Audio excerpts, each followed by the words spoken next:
میں حیران ہوتا ہوں جو لوگ لوگوں کی خفیہ ویڈیوز ہائی لائٹ کر رہے ہوتے ہیں نا, جس کی ویڈیو ہے اس کو تو گالیاں پڑ رہی ہوتی ہیں, ویڈیو چھپ کے بنانے والے کو کوئی ایک حرف بھی نہیں کہہ رہا ہوتا, حالانکہ وہ اس بات کے زیادہ لائق ہے کہ اس کو کوڑے لگائے جائیں. یہ بھی ہماری قوم کا ایک بہت بڑا المیہ ہے کہ لوگوں کی خفیہ کیمرے لگے ہوئے ہوتے ہیں ہوٹلوں میں, وہ پکڑا گیا, دیکھو لوگ کہہ رہے ہو دیکھو اس کی حرکتیں دیکھو. بھائی اس کی حرکتیں یقیناً بری ہیں, اس کی حرکتیں خدا کی قسم اس سے زیادہ بری ہیں جس نے بند کمرے میں خفیہ کیمرہ لگایا تھا.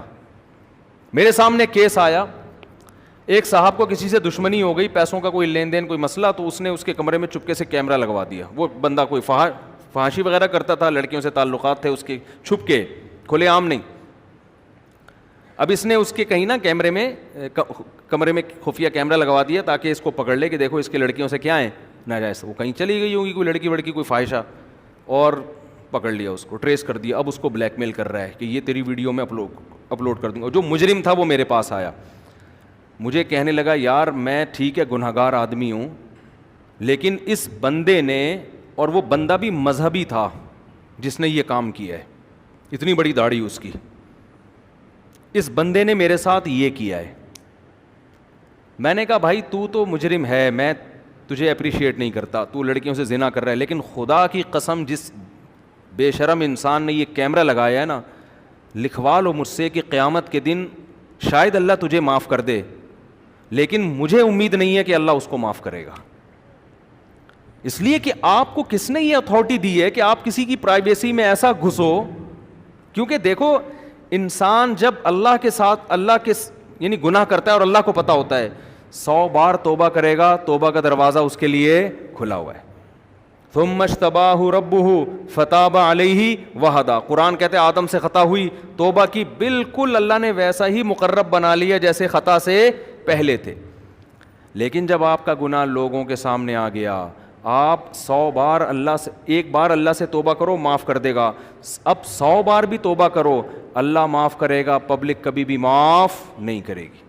اور ایسا ذلیل انسان اپنی اولاد کی نظر میں, بیوی کی نظر میں, رشتہ داروں کی, سب کیا اس کی کوئی عزت رہ جائے گی گھر کے اندر؟ کتنی بڑی سزا دے دی آپ نے اس کو. یہ کام ہمارے ہاں مذہب کے نام پہ بھی ہو رہا ہوتا. ہم کہتے ہیں ہم بندے کو نا بتانا چاہتے تھے 2 نمبر ہے 1 نمبر نہیں, اس لیے ہم نے ایکسپوز کر دیا اس کو.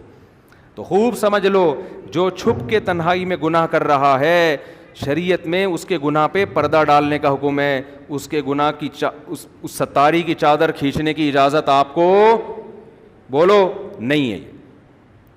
بعض خواتین یہ کام کر رہی ہوتی ہیں گورنمنٹ کے اداروں میں, کسی سے دشمنی ہوتی ہے نا, پہلے اس کو سیٹنگ کر کے پھنسائیں گے, سیٹنگ کر کے پھنسا کے خفیہ کیمرے لگا دیے, پھر قابل اعتراض حرکتوں کو کیا کر دیا لیک کے, یہ دیکھو یہ بندہ کیا ہے, یہ بندہ 2 نمبر ہے.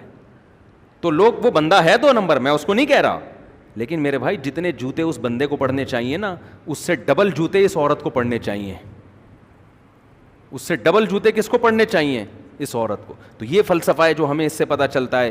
قرآن کہتا ہے اگر 4 گواہ نہیں لے کر آئے فجلدوہم 80 جلدہ, تو ان کو کتنے کوڑے مارو, 80 کوڑے.